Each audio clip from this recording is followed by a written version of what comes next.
उस एमएलए के खिलाफ 32 केस थे। बीजेपी में जाने से पहले 32 केस थे, 7-8 एफआईआर्स थी, लेकिन जब वो बीजेपी में चला गया फिर आरटीआई लगाई तो कहा एक भी केस नहीं बचा है। बड़ी हैरानगी की बात है कि बीजेपी में जाकर सब दूध के दूल्हे हो जाते हैं। मैंने एसएसपी उधमपुर को एक आरटीआई लगाई कि ये केस कैसे खत्म हुए इस एमएलए के खिलाफ, मुझे जवाब दीजिए। कौन सा केस कोर्ट ने फैसला किया है या आपने या विड्रॉ किया है? उसी एमएलए ने स्मृति ईरानी के खिलाफ अभद्र भाषा का प्रयोग किया था और बीजेपी ने खुद उसके खिलाफ एफआईआर लगाई थी। लेकिन बीजेपी में पहुंच गए तो वो जो था, जिस तरीके से स्मृति ईरानी के खिलाफ, महिलाओं के खिलाफ गलत भाषा का उपयोग किया गया था, मेरे ऊपर हमले करवाए गए, मुझे एक बार किडनैप भी करवाया गया और मेरे ऊपर हमले करवाए बीजेपी वाले। अभी कहते हैं जान से मार देंगे, और जब उन्होंने कहा उसके बाद मेरी सिक्योरिटी भी वापस ले ली गई। चिनैनी का जो एमएलए है उसके बारे में जब हमने ये डिटेल मांगी तो सेक्रेटरी ने कहा ये हम नहीं देंगे। क्यों नहीं देंगे? क्योंकि एमएलए कहता है कि मेरी एनुअल प्रॉपर्टी स्टेटमेंट्स किसी को ना दी जाए। पार्टी के खिलाफ आज यहाँ पर पहुंचे और काफी ज्यादा गुस्से में है। देखिए, ऐसा लगता है कि भारतीय जनता पार्टी के लोग कानून से ऊपर हो चुके हैं, उनके खिलाफ कोई कार्रवाई नहीं होती और उनके बारे में आरटीआई का जवाब भी नहीं दिया जाता। यहाँ मैंने एक बीजेपी के एमएलए के बारे में कुछ जानकारी मांगी थी कि उसकी एनुअल प्रॉपर्टी स्टेटमेंट्स दीजिए कानून के दायरे में रहकर, क्योंकि आरटीआई का जब सवाल लगता है तो लेजिस्लेटिव असेंबली को भी उसका जवाब देना पड़ता है, वो भी कानून के दायरे में आता है, आरटीआई के दायरे में आता है। लेकिन चिनैनी का जो एमएलए है उसके बारे में जब हमने ये डिटेल मांगी तो सेक्रेटरी ने कहा ये हम नहीं देंगे। क्यों नहीं देंगे? क्योंकि एमएलए कहता है कि मेरी एनुअल प्रॉपर्टी स्टेटमेंट्स किसी को ना दी जाए। जब बाकी एमएलए की प्रॉपर्टी स्टेटमेंट्स जो है वो पब्लिक डिमेंड में आती हैं और इसीलिए ये कानून बनाया हुआ है, हर साल एमएलए अपने प्रॉपर्टी स्टेटमेंट्स जो है वो यहाँ जमा करेगा और कोई भी यहाँ देख सकता है। हमने देखने की बजाय हमने आरटीआई भी लगाई, लेकिन उसमें भी जवाब नहीं दिया जा रहा है क्योंकि एमएलए नहीं चाहता। वो क्यों छुपाना चाहता है, ये एक बहुत बड़ा प्रश्न है। सेक्रेटरी को मैंने बार बार कहा, मैं श्रीनगर स्पेशली गया इसी के लिए कि मुझे दो, असेंबली सेक्रेटरी ने उसके लिए इनकार किया।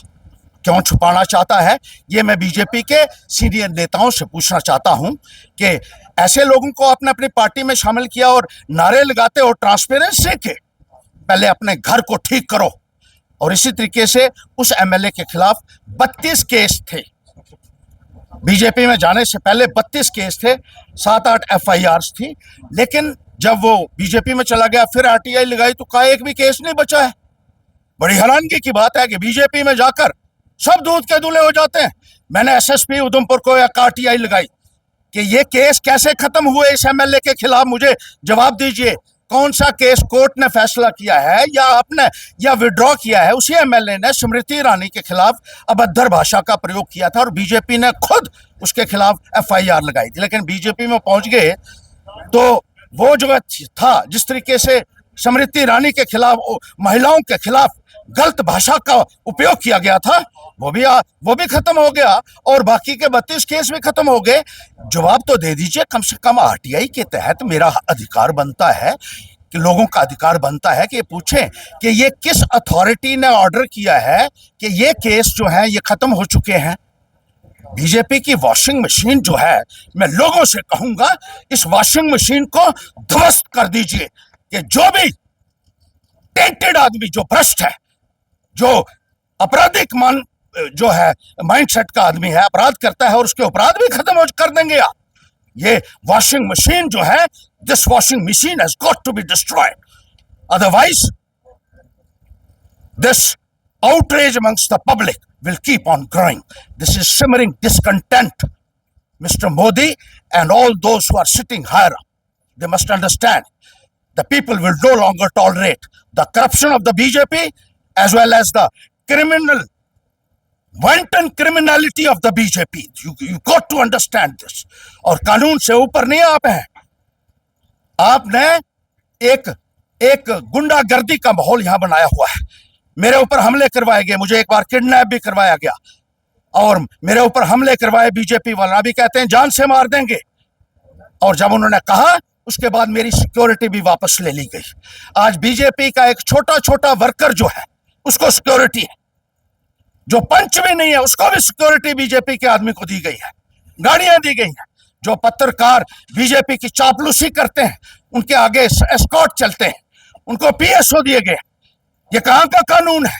ये बीजेपी के घर से उन गाड़ियों का खर्चा नहीं आता है, ये टैक्स पेयर मनी से वो गाड़ियां आती है और वो आपने बीजेपी की सेवा में लगाई हुई है।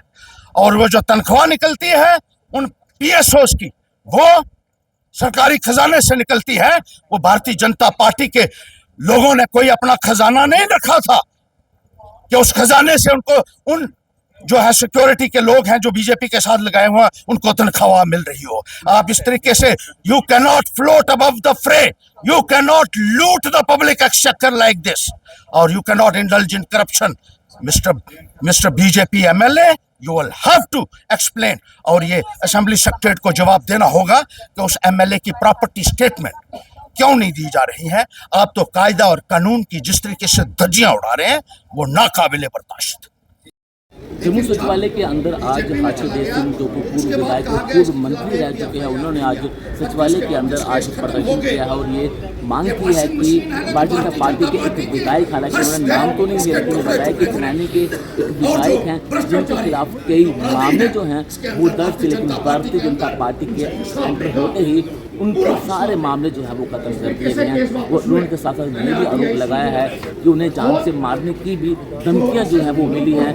उसके बावजूद हर्षदेव सिंह की जो सिक्योरिटी है उसे जो है वो विड्रॉ कर दिया गया है और आज उन्हीं मांगों को लेकर, उन्हीं बातों को लेकर आज हर्षदेव सिंह जो है वो सचिवालय पहुंचे। हाथों में उनके बैनर थे। यहाँ पर ये कहा जा रहा है कि भारतीय जनता पार्टी के कुछ ऐसे विधायक हैं, स्पेशली उन्होंने एक विधायक को जो है वो बात की है जो चनैनी के विधायक, हालांकि उन्होंने नाम तो नहीं लिया, लेकिन ये कहा कि चनैनी के एक विधायक हैं उनके खिलाफ कुछ मामले जो हैं वो दर्ज हैं, लेकिन अब वो मामले जो हैं वो खत्म कर दिए गए। कुछ आरटीआई जो हैं वो लगाई गई थी, लेकिन उन आरटीआई का जवाब जो है वो हर्षदेव सिंह को नहीं मिला और इन्हीं मुद्दों को लेकर आज हर्षदेव सिंह जो है वो जम्मू सचिवालय में पहुंचे थे और ये मांगे जो है वो उन्होंने मीडिया के सामने रखी और ये कहा है कि इनकी जो मांगे हैं वो पूरी होनी चाहिए। उनकी जो सिक्योरिटी है उसे इन्हें वापस मिलना चाहिए क्योंकि इन्हें जान का खतरा है। हर्षदेव सिंह ने खुद कहा है कि मुझे कई धमकियाँ मिल चुकी हैं और इसके बावजूद भी हर्षदेव की सिक्योरिटी को जो है वो विड्रॉ किया गया है।